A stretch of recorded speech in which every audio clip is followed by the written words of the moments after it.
नमस्कार, मैं रवीश कुमार। बिहार में दूसरे चरण में बम्पर वोटिंग हुई है। मतदान की यह आंधी किसे उड़ाकर ले जा रही है, किसकी छत उड़ने वाली है और किसकी बचने वाली है। दूसरे चरण का बम्पर मतदान किसके लिए सुखद संदेश है। तेजस्वी दावा करते रहे कि यह आंधी उनकी सरकार लेकर आ रही है। जदयू की तरफ से भी दावा किया गया कि उनकी सरकार बनने जा रही है। पहले चरण में बिहार में मतदान 64.66% ही हुआ, लेकिन दूसरे चरण में 5 बजे का जब आंकड़ा आया उस समय तक 67.14% मतदान हो चुका था। दूसरे चरण में 3.7 करोड़ लोग वोट करने वाले थे। इनमें से अगर 2.5 करोड़ लोगों ने 5 बजे तक मतदान कर दिया तो यह शानदार नंबर है। बिहार में इस तरह से आंधी की तरफ मतदान बहुत कम हुआ है। दूसरे चरण में इतना ज्यादा मतदान क्यों हुआ और किसके लिए हुआ? क्या यह सरकार विरोधी लहर है या नीतीश सरकार के पक्ष में वोट डालने के लिए लोग इतनी बड़ी संख्या में निकल रहे हैं? अनुभव बताते हैं कि प्रो इनकम्बेंसी के मामले में इतनी आंधी कम बार देखी गई है। कई लोगों ने दावा किया है कि महागठबंधन के लिए वोटिंग हो रही है, लेकिन नीतीश के लिए दावा करने वाले भी कम नहीं है। एग्जिट पोल की बात अभी मत कीजिए। एग्जिट पोल को लेकर कितना दिल जलाते रहेंगे। हर चुनाव में आप धोखा खाते हैं, हर चुनाव के बाद आप पहुंच जाते हैं देखने के लिए, लेकिन उससे कुछ निकलता नहीं है। आज दिन भर मतदान को लेकर सोशल मीडिया में तस्वीरों को पोस्ट किया जाता रहा। एक तरह से प्रतियोगिता चल पड़ी थी। कोई महिलाओं की लाइन वाली तस्वीरों को ट्वीट कर रहा था कि यह भीड़ नीतीश के लिए है, तो कोई पुरुषों की लाइन वाली तस्वीरें ट्वीट कर रहा था यह भीड़ तेजस्वी के लिए है। इस चरण में इतना बम्पर मतदान हुआ है कि अटकलें लगाने वालों के होश उड़ गए और बहुत से लोगों को आसानी भी हो गई है कि इस भीड़ बम्पर मतदान के नाम पर, महिला वोटर के नाम पर नीतीश की बढ़त बता रहे हैं, तो पुरुषों के दम पर महागठबंधन की बढ़त का भी दावा किया जा रहा है। बीच बीच में प्रवासी मजदूरों और युवाओं के दम पर प्रशांत किशोर भी सीन में बने हुए हैं। दूसरे चरण में वोटिंग की इस रफ्तार को कैसे देखा जाए? इस चुनाव को 10,000 रुपए के कारण मान लिया गया कि महिलाएं जो वोट दे रही हैं वो नीतीश को वोट दे रही हैं, लेकिन पुरुष भी वोट दे रहे हैं। महिलाओं को लेकर क्या जानबूझकर धारणा बनाई गई या ऐसा ही हुआ है? 14 नवंबर को पता चल जाएगा। लेकिन दूसरे चरण में ऐसा क्या हो गया कि किशनगंज से लेकर शिवहर तक 3 बजते बजते 60% से लेकर 66% से भी ज्यादा मतदान हो चुका था। किशनगंज जिला का उदाहरण देता हूं। यहां इस बार 3 बजे तक 66.10% मतदान हो चुका था, जबकि 2020 में 3 बजे तक यहां केवल 47.55% ही मतदान हुआ था। और 10 साल पहले पीछे जाइए, 2015 के चुनाव में किशनगंज में कुल मतदान 64.39% हुआ था। और इस बार दोपहर 3 बजे तक 2015 का रिकॉर्ड टूट चुका था।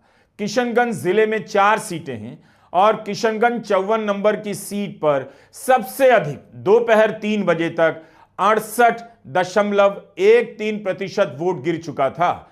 5 बजे का जब डेटा आया तब तक किशनगंज जिले का वोट प्रतिशत 76.26% पार कर गया था। 76% से भी ज्यादा।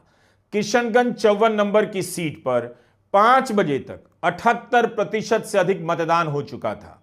कटिहार जिले का उदाहरण लीजिए। 11 नवंबर को दोपहर 3 बजे तक यहां 63.80% मतदान हो चुका था, जबकि 2020 में कटिहार में 3 बजे तक 43.11% ही मतदान हुआ। कटिहार जिले में 5 बजते बजते 75.23% मतदान हो गया।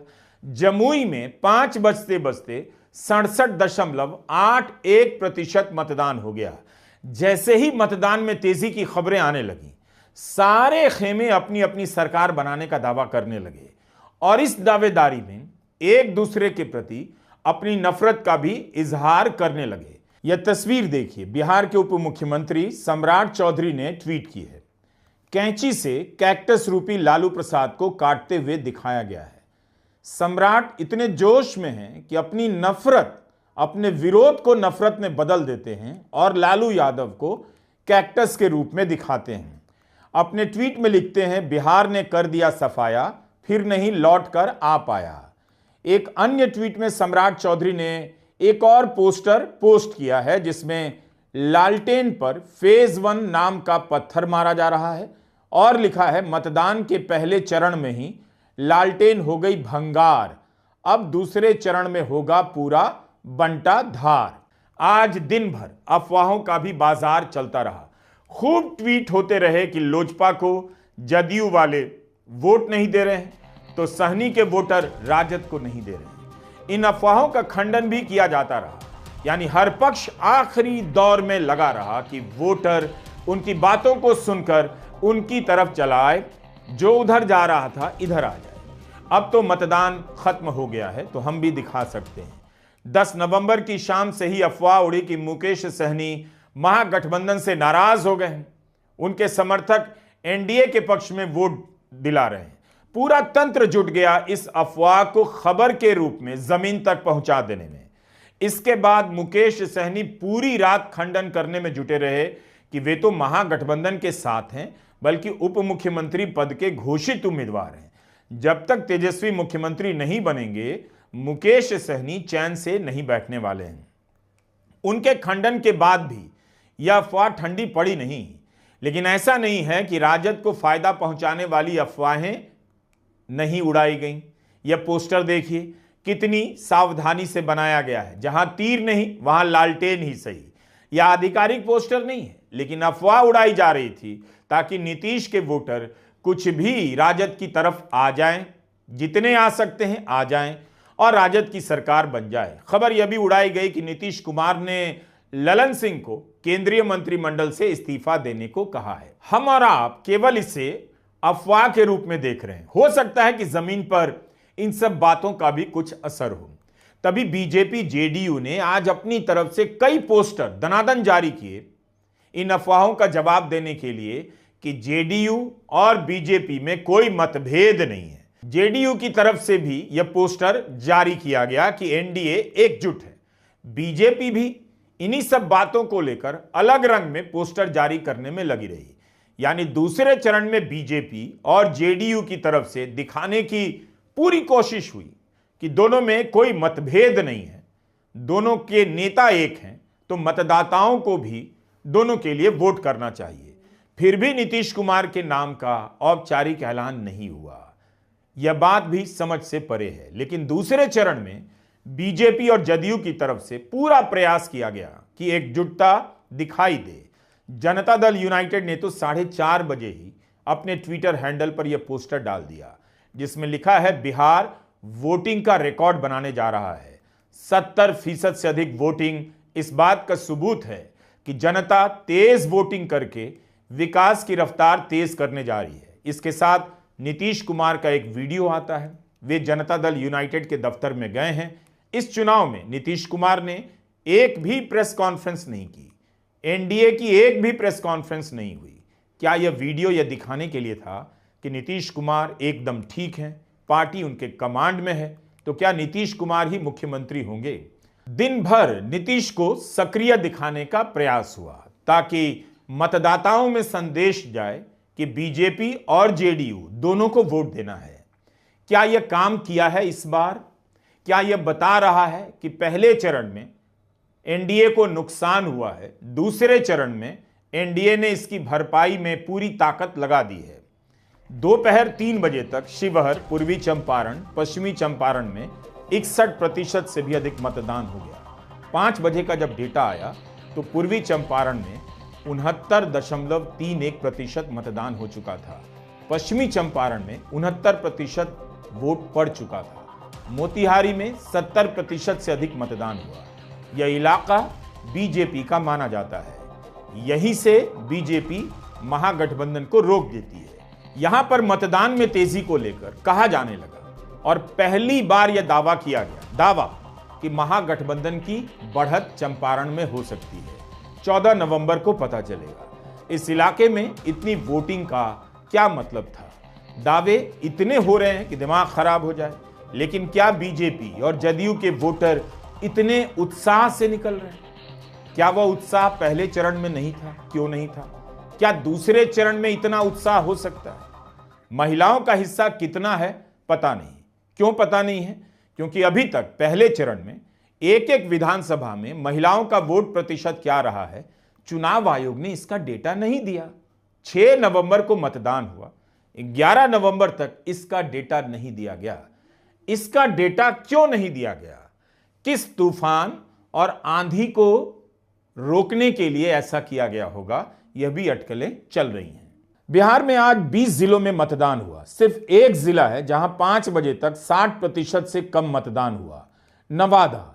यहां 5 बजे तक 57.11% ही मतदान हुआ।